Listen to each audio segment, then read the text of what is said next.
बढ़ते आगे यूपी चुनाव हारने के बाद स्वामी प्रसाद मौर्य का बयान सामने आया। कहा उन्होंने कि जहां के आवाम समझदार है वहां हमें वोट मिले हैं। बीजेपी पर निशाना साधते हुए स्वामी प्रसाद मौर्य ने कहा, जैसे सांप नेवले जानी दुश्मन है, वैसे मेरी दुश्मनी बीजेपी के साथ है। इस वक्त हमारे साथ समाजवादी पार्टी के नेता स्वामी प्रसाद मौर्य जी हैं। इनसे बातचीत करेंगे। इनकी हार हुई है, साथ ही इनकी पार्टी की भी हार हुई है।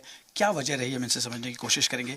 सर, आपसे जानना चाहूँगा कि क्या मुख्य वजह रही। आप खुद भी हारे और आपकी पार्टी भी जो है हारी है और बीजेपी प्रचंड जो है मतों से जीती है। देखिए, बीजेपी प्रचंड बहुमत से जीती, उसके लिए उसको मैं बधाई देता हूँ। रही बात चुनाव में हार और जीत, ये दोनों एक सामान्य प्रक्रिया है और लोकतंत्र के दोनों पहलू हैं। जो जीतता है वही कभी हारता भी है, जो हारता है वही कभी जीतता भी है। आपकी फ्री वाली राजनीति भी नहीं चली। आपने 300 यूनिट बिजली फ्री देने की बात कही थी। आपने कहा था पुरानी पेंशन जो है वो लाएंगे। ये सब कुछ आप धरातल तक पहुंचा नहीं पाए।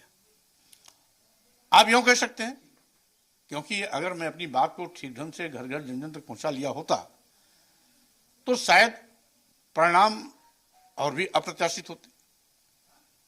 जहां लोग जागरूक थे, राजनीतिक चेतना से भरपूर थे, बातों को अच्छी तरह समझा, वहां बीजेपी का सुपड़ा भी साफ हुआ है।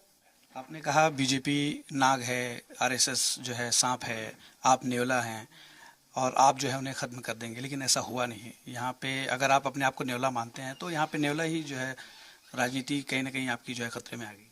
देखिए, राजनीति तो खतरे में नहीं आई। हारना ये सामान्य प्रक्रिया है, कौन नहीं हारता है। बड़े बड़े दिग्गज हारते रहे।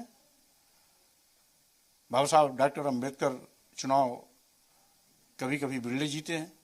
डॉक्टर राम मनोहर लोहिया जी चुनाव बार बार नहीं जीते, कभी कभी जीते थे, लेकिन डॉक्टर लोहिया हैं। आपके मुताबिक वो सांप और आप नेवले हैं, तो ये लड़ाई आगे भी जारी रहेगी। स्वाभाविक रूप से ये तो जानी दुश्मन एक दूसरे के होते ही हैं, लड़ाई आगे चलती रहेगी।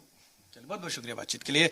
जानी दुश्मन मान रहे हैं बीजेपी आरएसएस को, सांप और नाग का दर्जा भी दे चुके हैं स्वामी प्रसाद मौर्य जी, और खुद को नेवला मानते हैं और ये लड़ाई आगे भी जारी रहेगी, ये हुंकार भी भर रहे हैं। कैमरा पर्सन नितेश के साथ अश्विन पांडे, जी मीडिया, लखनऊ।